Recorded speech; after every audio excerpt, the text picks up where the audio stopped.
Bom dia, boa noite, boa tarde, seja lá a hora que você estiver assistindo ou ouvindo. Eu sou Letícia Parks e esse é o podcast Feminismo e Marxismo do Esquerda Diário, do Pão e Rosas e do Instituto Casa Marx. E vem a vinheta.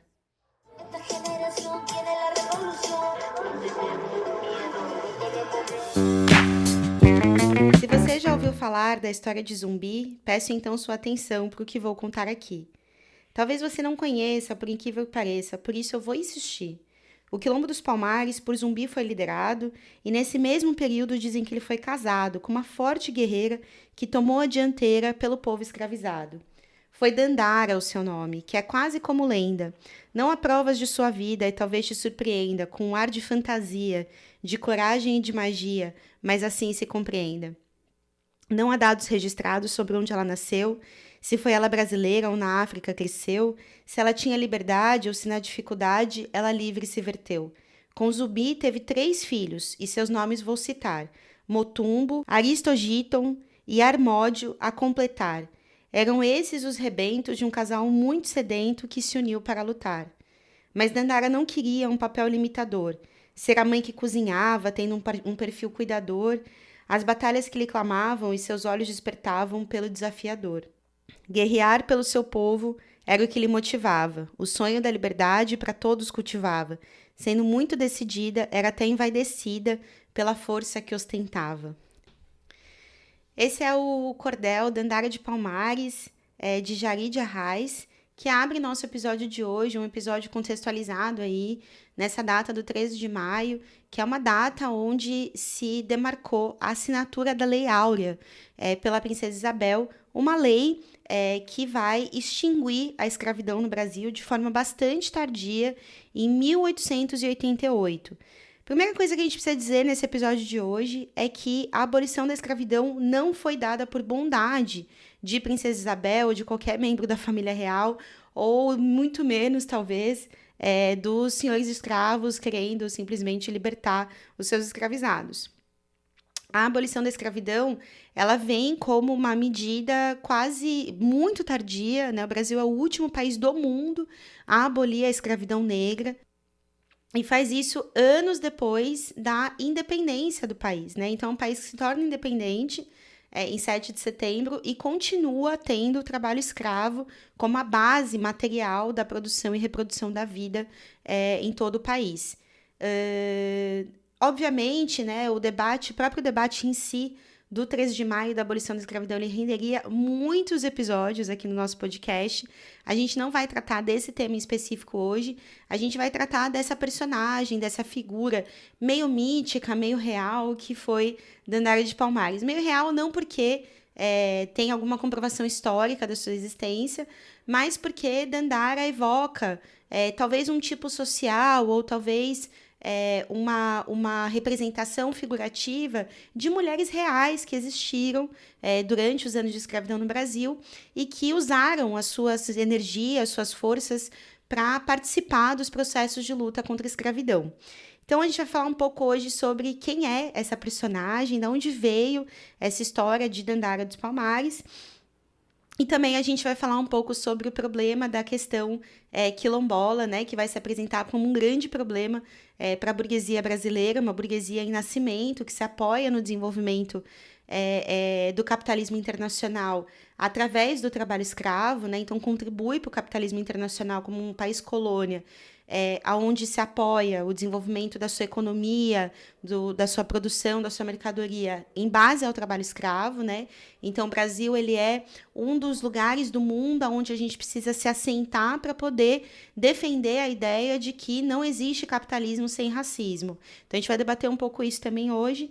E, por fim, a gente vai falar um pouco sobre os quilombos, né? O que aconteciam nos quilombos, quais são as referências que a gente pode ter em uma experiência histórica de luta como essa e por que vale a pena trazer essas histórias para os dias de hoje. Então vamos lá para o nosso episódio. Bom, gente, a primeira coisa que é importante saber é que Dandara dos Palmares, ela é uma figura muito controversa e que não existe uma comprovação histórica da sua existência. Assim como ela, outras personagens históricas, como Luísa Maim, por exemplo, não têm uma comprovação, um dado, um documento que prove que elas existiram, né? Isso em si é muito importante, né? Não é uma questão secundária, porque, por outro lado, a gente tem muita documentação que mostra a existência de várias outras lutadoras que existiram durante o Brasil escravista, né? Então, a gente pode falar, por exemplo, de Maria Firmina dos Reis, a gente pode falar das mulheres ganhadeiras, né, que participaram da greve negra na Bahia de 1857, a gente pode falar das mulheres negras que participaram dos processos de luta quilombola na região da Bahia, do Pernambuco, do Rio de Janeiro, de São Paulo. O Quilombo dos Calunga, né, tem uma trajetória bastante importante de participação feminina. A gente pode falar das capoeiras, né, são várias aí que são nomeadas mulheres capoeiras, que inclusive chegaram a ser presas e etc. Então, assim, existe uma documentação da escravidão que não é pouca, né? A documentação da escravidão é uma documentação bastante vasta.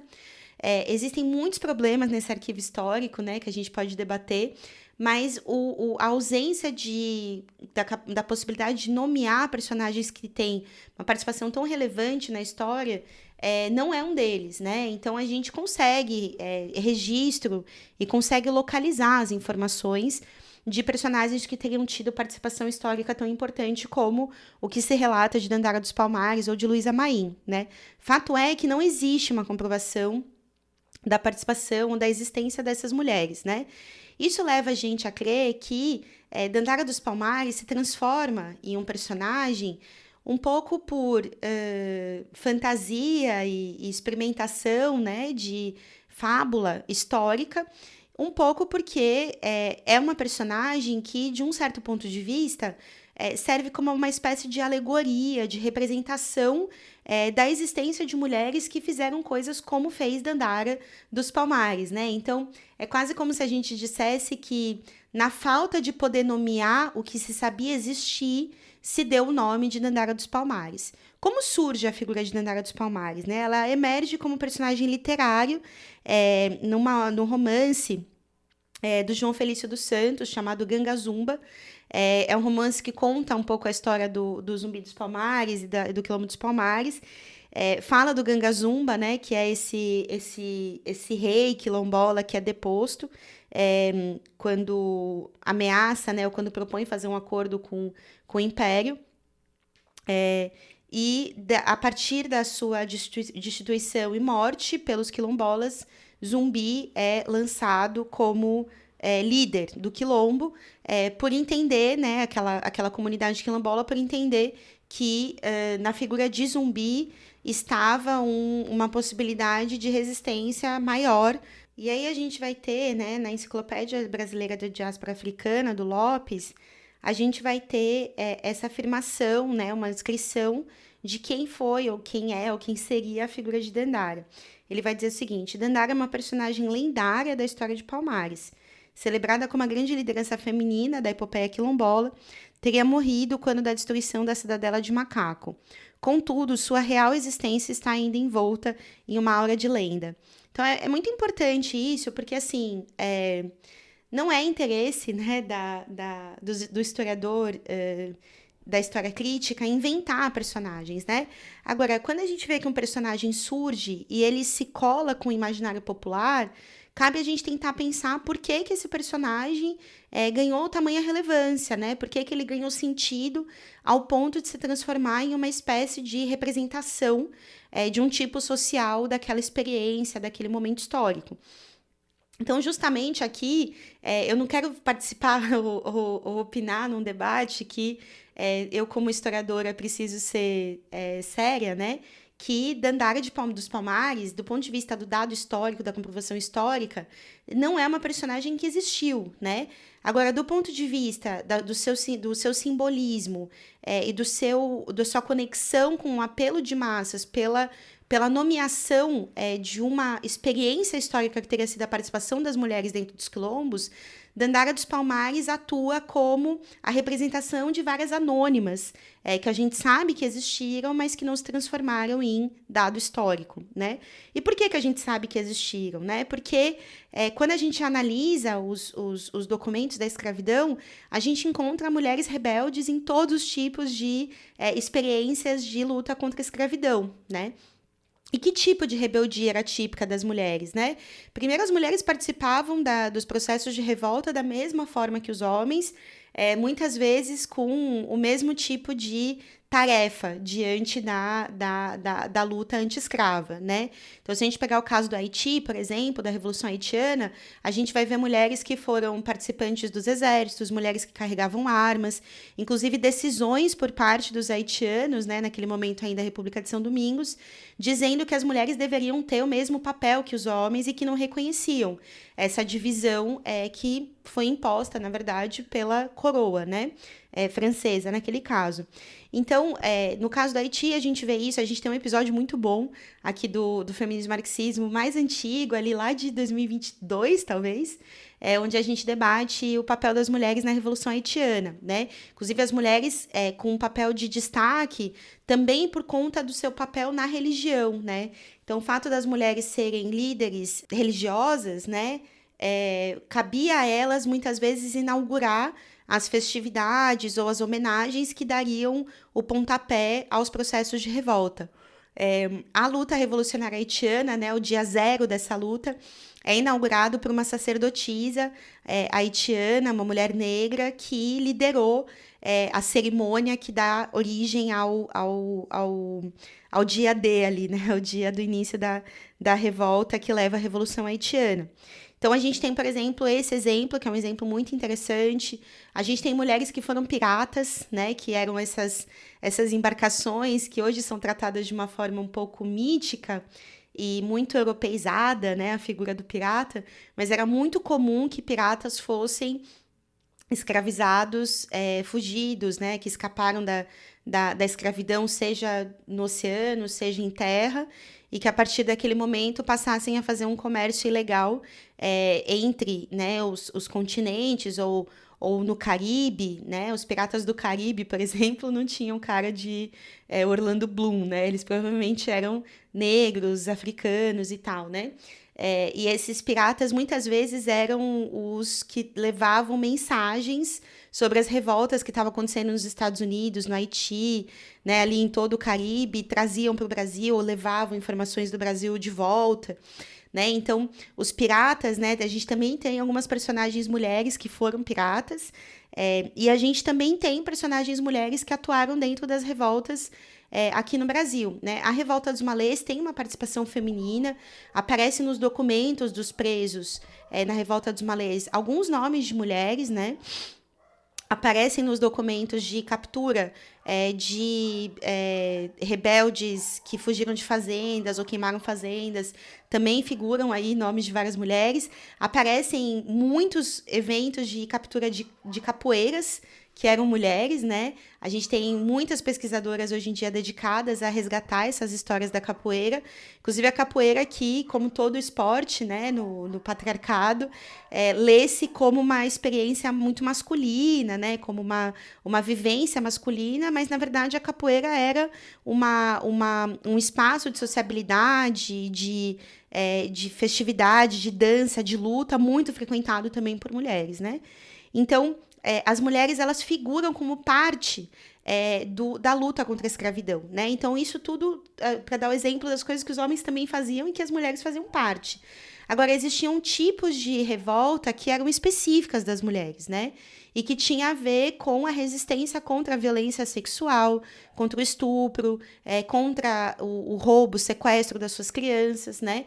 E que vão ser algumas das páginas talvez mais dolorosas e que descrevem de forma mais cruel o que foi o período da escravidão, né? Então, era muito comum que mulheres perdessem seus filhos, né? Escravizadas perdessem os seus filhos tanto por conta da rotina de trabalho, que impedia que a gravidez fosse segura, quanto por conta de como eram feitos os partos, né? Então, a falta de uma política geral de higiene, que não era um problema só para as negras, era um problema para todas as mulheres, né? Dos séculos XVI, XVII, XVIII, XIX. Depois a gente tem o caso da mamadeira vitoriana, né, por exemplo, que era uma mamadeira caríssima, mas que era usada por mulheres brancas, escravizadas e tal, e que era uma mamadeira que não tinha a higienização correta, e, portanto, levava a que as crianças morressem de intoxicação alimentar, né, envenenadas pelas bactérias que ficavam dentro da mamadeira. Então, assim, a falta de um conhecimento científico da vida molecular bacteriana, né, levava a que muitas crianças morressem antes de 7, 9, 10 dias de vida, né? O tétano, por exemplo, matou muitos bebês recém-nascidos, porque no ato de cortar o cordão umbilical com facas ou tesouras não higienizadas, né, pela falta de uma asepsia, né, ali na higienização desses instrumentos, muitas crianças hoje se sabe pelo tempo, né, da infecção por tétano, que é ali em torno de 9 dias, que essas crianças provavelmente tinham morrido de tétano, né, por conta da forma como esse cordão era cortado. Então, assim, a morte da criança recém-nascida era muito comum. Inclusive, é muito comum a gente ver, a gente pode até pôr aqui na tela para vocês, os velórios de anjinhos, né, que eram os bebês recém-nascidos que morriam poucos dias depois de nascidos e que muitas vezes não eram nem nomeados pelas suas mães, porque elas sabiam que a chance deles morrerem era tão grande que era melhor não dar nome, né? Então, a experiência, por exemplo, da maternidade, a gente também tem um episódio que debate o tema da maternidade e da escravidão, dela se originam vários dos tipos de revolta que vão ser especificamente femininos, né? Durante a escravização. Um deles, por exemplo, as várias formas de recorrer a abortos que as mulheres negras utilizavam para evitar que tivessem um filho que fosse escravizado, né, pelo senhor. Alguns historiadores relatam, e a gente tem mostrado cada vez mais, como isso é muito menos frequente do que se imaginou, né, como se fosse uma enorme força feminina, as mulheres que iam lá e matavam diretamente os seus filhos para que eles não fossem escravizados. Isso de fato aconteceu, era uma forma de revolta. Agora, era muito mais comum que essas mulheres tentassem com todas as suas forças encontrar formas de libertar os seus filhos da escravidão, né? E várias delas faziam trabalhos fora do relógio, né? Ou seja, fora do trabalho que prestavam para o seu senhor, para buscar garantir algum tipo de renda que permitisse comprar a liberdade dos filhos, né? Isso era muito comum, né? E também a gente precisa entender como uma forma, não sei se diretamente de revolta, mas de luta de classes, né? Eu vou evitar que o meu filho seja vítima da violência de classe que eu fui vítima durante toda a minha vida. Então, tudo isso para dizer o quê? Né? Que existe uma tentativa por parte da burguesia, dos historiadores burgueses, e muito mais escandalosamente ridícula, né? Chega até a ser imbecil, né, por parte da extrema-direita, dos historiadores de extrema-direita, de buscar contar uma história da escravidão, que é uma história relativamente pacífica, como se tivesse sido baseada em relações de amor. Se usa muito a figura da mãe de leite, né, para dar esse exemplo. A gente põe aqui também uma imagem da mãe de leite, que é uma imagem muito usada, né, por esses historiadores. Eles gostam de dizer que essa imagem mostra como que o amor é o que permeou as relações de escravização e etc.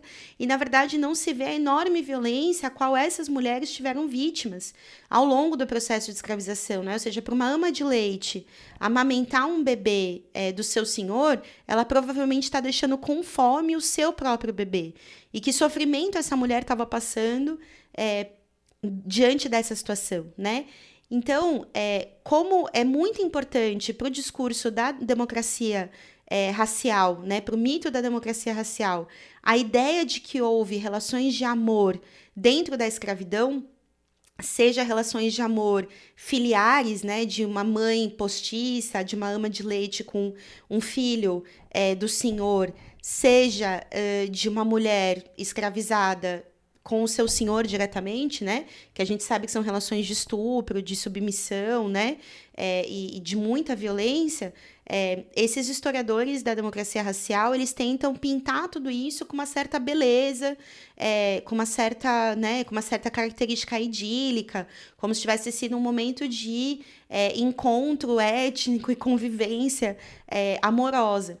E, na verdade, para esse discurso colar, é muito importante tratar as mulheres como um setor social durante a escravidão que não teve um papel de luta e de resistência, né? Então, essas duas coisas andam juntas. Apagar a participação das mulheres na luta de classes durante o período da escravidão e dizer que houve relações de amor durante a escravidão, né, entre senhores e escravizados, ou seja, negar a luta de classes precisa ter essa dose de lirismo e poesia e amor, tentando mostrar que não houve uma tensão entre as classes, que na verdade o que houve foi amor. Por isso, aparece tão pouco o papel das mulheres na luta contra a escravidão, né? Não é porque não tiveram, mas porque para a historiografia oficial, burguesa, né? A historiografia dos ricos, né? Esse ponto de vista dos capitalistas sobre a história, para eles é muito importante apagar a participação das mulheres para poder contar essa história tem uma relação harmônica entre as raças, né? Naquele contexto, entre as classes, né? Porque a gente está tratando aí de negros que eram escravizados e brancos que eram escravizadores e livres, né? Então, essa tensão. É muito importante falar aqui que existia uma população livre bastante grande que não era escravista e boa parte dela que também participou do processo de luta contra a escravidão, né? Então, quando a gente fala dessa tensão entre as classes, a gente está tentando entender, né, o que hoje a gente chama de uma luta de classes baseada em burguesia e proletariado, com várias classes intermediárias, né, margeando esse processo e se vinculando a objetivos de classe distintos. No período da escravidão, a gente está falando da mesma coisa, né? Só que ali a gente não tinha burguesia e proletariado, a gente tinha um proletariado em processo de formação, né, que vai ter como característica a relação de trabalho escravizado. Então, enfim, a burguesia quer apagar essa história porque ela precisa contar uma história de como se tivesse sido pacífico, como se não tivesse tido luta contra a escravidão, né? E isso é muito importante, em parte para que a classe trabalhadora, que é herdeira desse processo de luta de classes, do lado dos escravizados, né? A gente, como classe trabalhadora, a gente herda essas lutas para que a gente não consiga se vincular a elas e não consiga sequer conhecer essas lutas, né? Então, Dandara, vamos aqui entrar um tópico 2 do nosso episódio. Então, para além desse dado, né, da participação das mulheres nessas revoltas, a Dandara, ela também vai ser uma personagem que vai ajudar a gente a visualizar o que foi a experiência do quilombo como um tipo de revolta característico de um momento da história do Brasil e da história da escravidão, né? O que era o quilombo? O quilombo, os quilombos se formam de formas distintas, né, ao longo do território brasileiro. Eles não existiram só no Brasil, né? Tem muitos historiadores levantando experiências de tipo quilombola na Venezuela, na Colômbia, né, em outras regiões da América Latina e também do Caribe, né, e também dos Estados Unidos e tal. Mas ele foi muito mais frequente aqui no Brasil por conta de uma questão territorial, né? Então era mais fácil organizar fugas e se aglomerar em um espaço de pouca visibilidade por parte do poder colonial num território como o Brasil do que num território menor como a República de São Domingos, né, que é o atual Haiti, por exemplo, né, que a gente já citou aqui, vamos ficar com ele na cabeça. Então, os quilombos, eles vão ser um tipo de revolta que vai marcar todo esse período histórico no Brasil, aonde a escravidão ela está concentrada nas fazendas, ela está concentrada fora de uma organização mais de tipo cidades, né? De grandes cidades. Então, depois do começo do século XIX, de meados do século XVIII, começo do século XIX, Quando as cidades começam a se avolumar e se tornarem cidades muito grandes e ter uma população urbana importante, a gente vai começar a ver se combinar o tipo de revolta do Quilombo com experiências de revolta tipicamente urbanas, como foi a própria Revolta dos Malês, né? Ou a Greve Negra de 1857, que a gente adora falar sobre, que é um processo muito interessante. Mas então o Quilombo, até surgirem, né, essas aglomerações urbanas maiores, ele vai ser o principal tipo de revolta que ocorre no território brasileiro. O Quilombo dos Palmares, do qual teria sido parte da Andara dos Palmares, ele é um quilombo que ocorre no final do século XVI, e ele vai durar, gente, séculos, tá?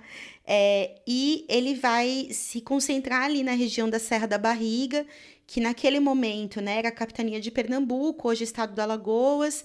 Uma parte da região do Pernambuco é reconhecida também como uma parte onde houve o Quilombo dos Palmares. E ele tem esse nome porque ele se constrói numa região que tinha um número muito grande de palmeiras, né? E essas árvores tinham inúmeras utilidades, desde conseguir fornecer alimento para os quilombolas, as folhas para fazer as casas. Então, tem uma arquitetura que vai ser característica dessa região e dessa experiência dos palmares e tudo mais.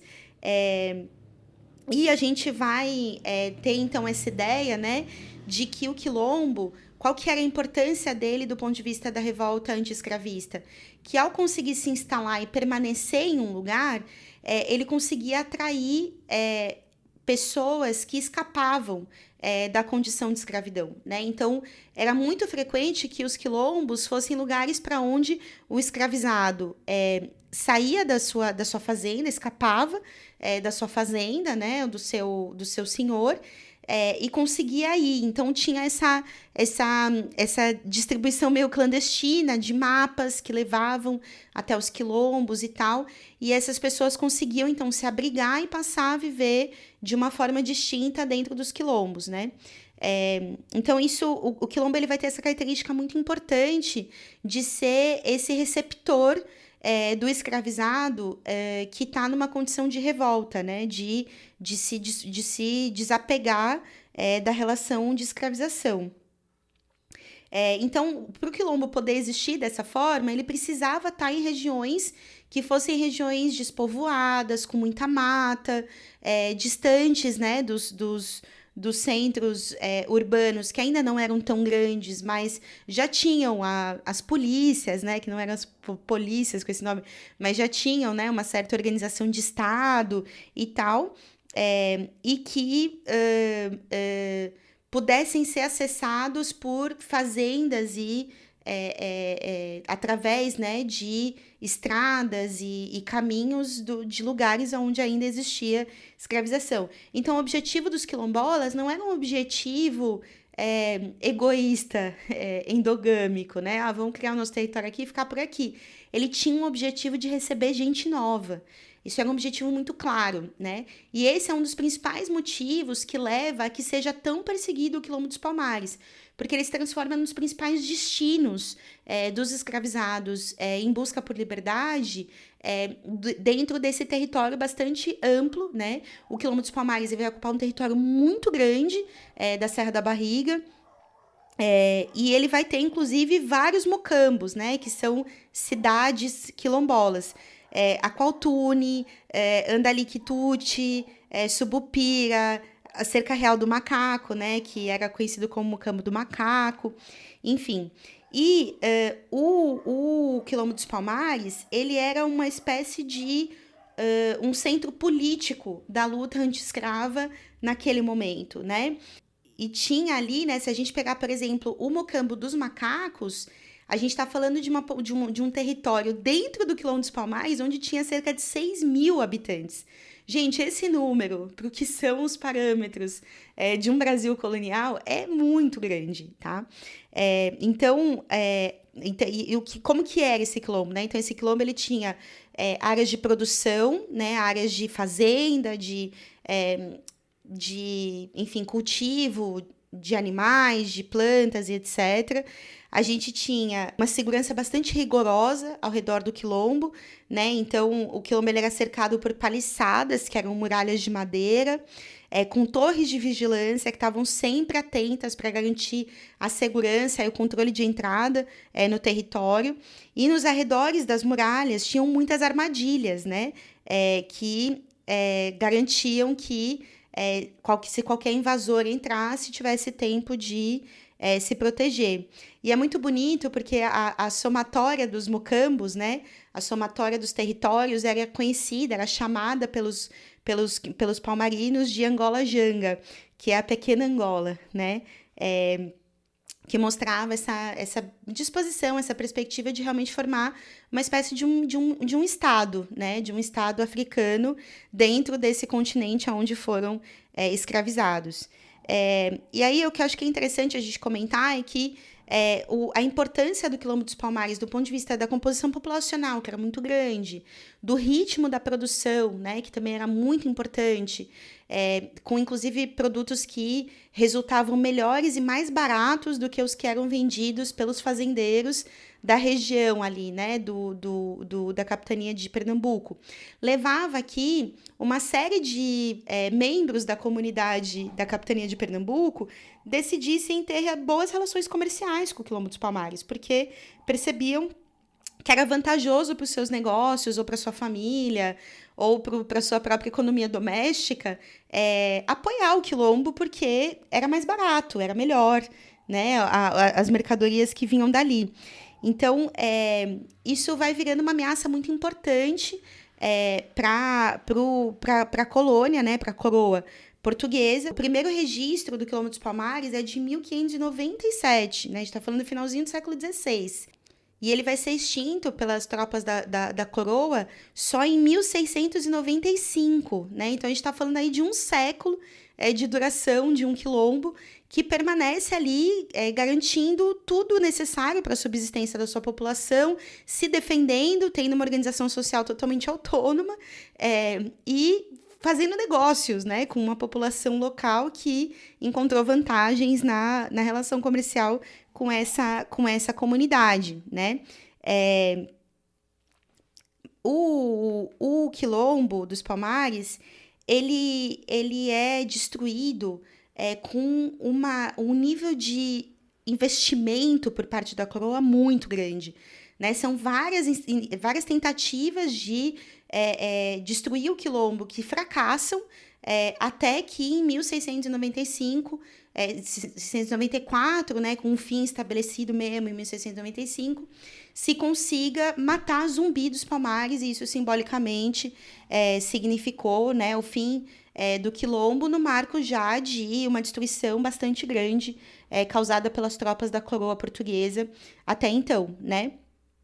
Mas o que é interessante a gente ver disso é que o Quilombo dos Palmares ele é um exemplo talvez o mais escandaloso, né, do que foram as experiências dos quilombos no Brasil, mas ele não é o único que adquiriu características de ter uma economia própria. Todos eles tinham essa característica, na verdade, né, de ter uma produção própria, de ter métodos de autodefesa, de ter uma organização independente. Imaginem o potencial dessas comunidades se elas não tivessem sido reprimidas, né, pelo Estado, ou seja, elas poderiam ter sido formas muito mais avançadas de relação com a natureza, com a economia, com a produção, mesmo as relações de gênero, que são contraditórias, tá, gente? Quando a gente vai estudar gênero dentro dos quilombos, a gente vai ver que muitas mulheres cumpriam funções similares aos homens, mas existiam relações patriarcais herdadas da relação escravista e também herdadas das experiências de patriarcado e de papéis, né, de gênero da própria África, né? Mas o que é interessante a gente ver é que, em geral, o que primava era uma lógica de liberdade, né? Então, as mulheres estavam livres das violências que elas estariam submetidas sendo escravizadas, né? Então, isso é muito interessante e mostra pra gente um caminho que poderia ter ido a história das negras e negros, né? Se triunfasse a experiência quilombola, né? E aí o que é interessante a gente ver, quando a gente entende o que era o Quilombo dos Palmares, esse problema do debate da participação das mulheres na luta de classes, né, que é uma coisa que a burguesia tenta a todo custo apagar, silenciar, né?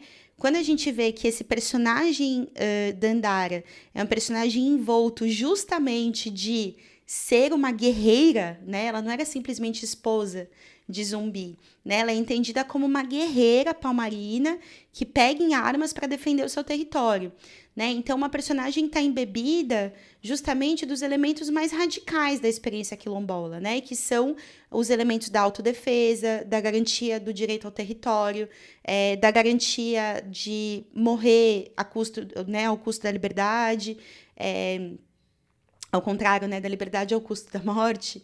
Enfim, então, poderia ser, né, que Dandara tivesse surgido como uma personagem de uma mãe palmarina, passivizada, e etc. E talvez a burguesia até tenha tentado esse caminho e não conseguiu, não sei. Mas a verdade é que o triunfo da história de Dandara, e ela chegar até a gente desse, né, agora, né, pleno século XXI, o triunfo dessa história, que percorreu por via oral, né, como uma história oral por séculos, até se transformar numa história escrita, nesse livro que eu citei no começo do episódio, o triunfo dessa história é ela carregar essa característica rebelde, de autodefesa, de pegar em armas, de defender o seu território. Inclusive, como a gente vê, né, no cordel que abriu o episódio, fala isso, né? Uma mulher que se negou a ser simplesmente uma mãe ou a ser simplesmente uma parceira do seu companheiro, né? Mas que assumiu o protagonismo da luta do seu povo, né?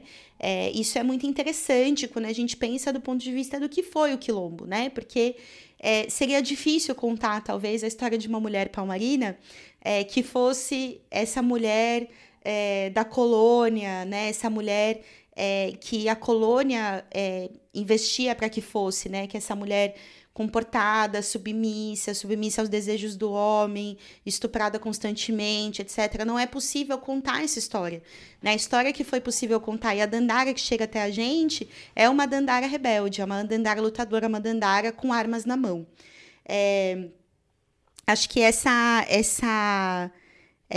lógica, né? Ela mostra um pouco também do elemento mais qualitativo que permanece da história do Quilombo para a gente até hoje, né? Que é essa ideia de que é impossível negociar a entrega de um território, né? O que a coroa portuguesa tentava fazer?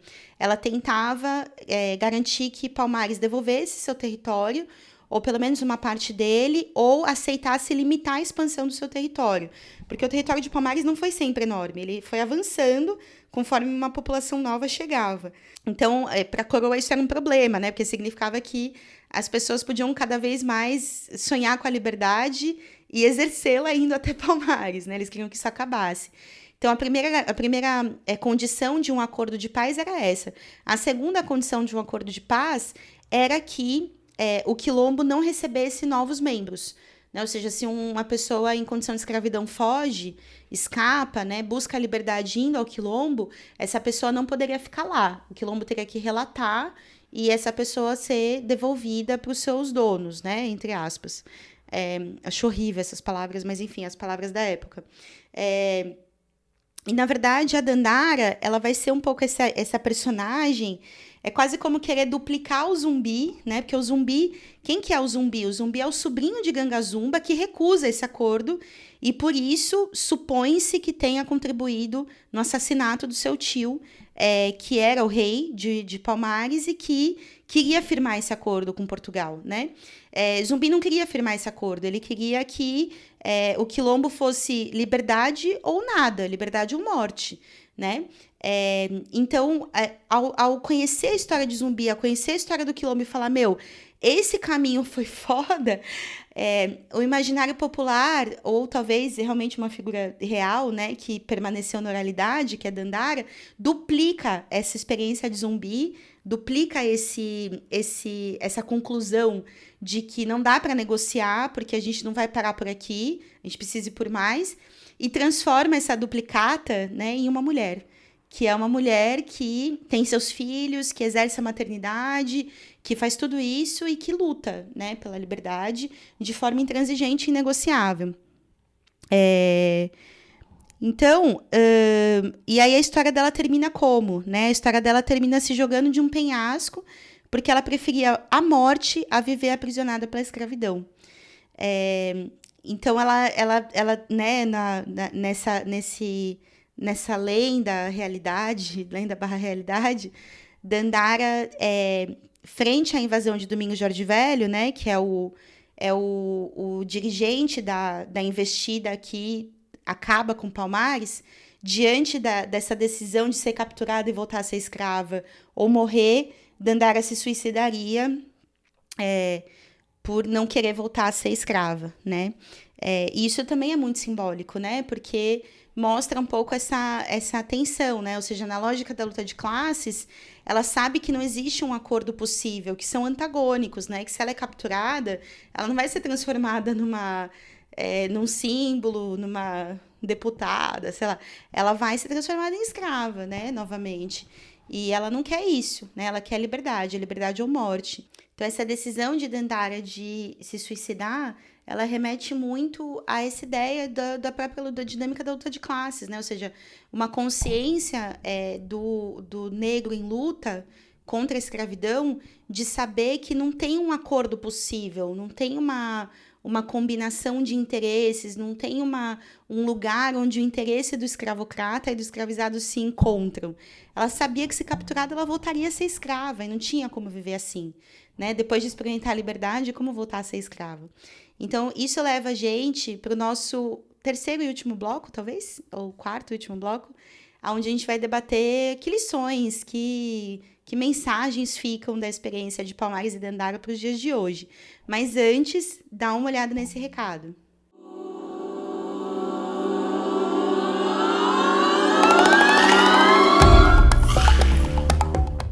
Bom, gente, de volta aqui, o que a gente pode trazer, né, dessa experiência? Eu acho que uma questão que é muito chave é essa lógica do que o próprio Engels discutia, né, que Engels junto com Marx, claro, não dá para separar muito uma conclusão da outra, de que a história da humanidade é a história da luta de classes, né? Então, se a luta de classes do passado mais recente do Brasil se dava entre, né, escravidão ou liberdade, né, entre escravidão e luta anti-escrava, escravizados e proprietários de escravos, né?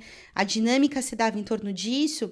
Hoje, a gente não pode dizer que a dinâmica é a mesma, né? A gente está numa sociedade onde o mundo está dividido entre burguesia e proletariado, com classes intermediárias, obviamente, né? Uma pequena burguesia composta aí de, enfim, profissionais livres, né? Que não são explorados, porque tem o seu próprio negócio, etc., mas que também estão condicionados às dinâmicas da crise capitalista, também estão empobrecendo, né, diante da crise capitalista, e que também precisam escolher um lado, né? Eles vão se vincular aos interesses da burguesia e massacrar a população, dizimar palestinos, acabar com os indígenas e perfurar a Amazônia, ou eles vão se vincular a um projeto de sociedade livre do lucro, né, que é o projeto que quem pode levar adiante, por ter as forças produtivas nas suas mãos, é a própria classe trabalhadora, né? Então, quando a gente fala da luta de classe, a gente está falando disso, né? Não é que não existe mais ninguém, é que os interesses se direcionam nesse sentido, né? E a gente, como classe trabalhadora, é herdeiro da luta contra a escravidão. E por que isso, né? Essa ideia ela pode parecer, para alguns, muito simples, para outros, muito complicada de entender. Eu tentaria explicar de que forma? Da forma de que a escravização ela garantiu as condições para o capitalismo existir da forma como ele é hoje. A acumulação primitiva de capital, né, o Marx diria no Capital, ela se dá através também da exploração do trabalho africano, da escravização de um continente inteiro. Então, as riquezas que desenvolveram as burguesias na Europa, no hemisfério norte e também aqui no hemisfério sul, na América Latina, no Brasil, essas riquezas elas foram acumuladas através da exploração do trabalho escravo. Então, a burguesia, né, que está lá no lado oposto do nosso, querendo, destruir o planeta e outros que ela descobrir, essa burguesia ela é herdeira da escravização. Ela conquistou, ela construiu o seu patrimônio em base ao sangue, suor e lágrimas de massas negras escravizadas no Brasil e no mundo. Por outro lado, a gente, né, os despossuídos do mundo, nós somos herdeiros de quê? Né? A gente é herdeiro justamente daqueles que lutaram contra essa violência. seja porque a nossa herança é de sangue direta, né? Eu aqui que tive bisavós e tataravós escravizados, seja porque participamos, né? Somos parte dessa enorme classe, que é a classe trabalhadora, que não existiria como uma classe subalterna, semi-escravizada, cumprindo jornadas de trabalho extenuantes, trabalhando em escala 6x1. A gente não existiria dessa forma, não fosse o papel da burguesia de, na sua origem, escravizar as massas negras e indígenas do planeta. Então, gente, da mesma forma como escravizados ali no passado diriam liberdade ou morte, eu não estou falando para ninguém aqui, né, e botar o peito na frente de uma arma da polícia e tal. Eu estou falando que quando a gente está diante da luta de classes, a gente vê como as coisas são extremas, né? Como um lado que é um projeto de mundo de destruição, e o nosso lado, o nosso interesse enquanto classe trabalhadora é de construir o planeta, não de destruir o planeta, né? A gente quer que os nossos filhos e netos nasçam num mundo onde seja possível imaginar uma vida de 200 anos, né? Jornadas de trabalho onde caiba tempo para a vida, para o amor, para a arte, etc., né? E eu acho muito louco quando a gente vê a decisão que tinham esses lutadores, como essa figura mítica de Dandara. Era uma decisão muito radical, né? E a gente precisa dessa decisão radical na nossa geração e na nossa época também, né? Nós precisamos ser radicalmente contra a sociedade capitalista e o seu modo de produção, que era nada mais, nada menos do que fizeram esses negros em luta, né? As massas negras em luta, quando olharam para a escravidão e falaram, isso não dá, elas estavam se enfrentando contra o modo de produção. Conquistaram, né, a sua liberdade, e, na verdade, queriam muito mais do que se conseguiu, né, com a liberdade assinada ali por Princesa Isabel, que, na verdade, não foi a liberdade pela qual eles lutaram, né? Eles sonharam com uma liberdade que talvez quem possa fazer jus e dar continuidade a ela da forma como eles imaginaram seja a gente, né? Porque eles queriam uma vida plena, eles queriam direito à terra, direito ao território, eles queriam poder ter seus filhos e seus filhos crescerem, terem seus próprios filhos, envelhecerem, morrerem de morte natural e não mortos pela polícia. Então, os sonhos que tiveram, Zumbi, Dandara, Luísa Maim, tenham eles existido factualmente ou não, ou sendo representantes de um grupo social de rebeldes, os sonhos que eles tiveram, eles precisam florescer nas mãos de nós, revolucionários do século XXI. A gente acaba por aqui, mas antes de terminar, eu quero ler para vocês um trecho desse samba enredo lindo da Mangueira de 2019. Fica aí. Brasil, o teu nome é Dandara, e a tua cara é de Cariri. Não veio do céu, nem das mãos de Isabel, a liberdade é um dragão no mar de Aracati.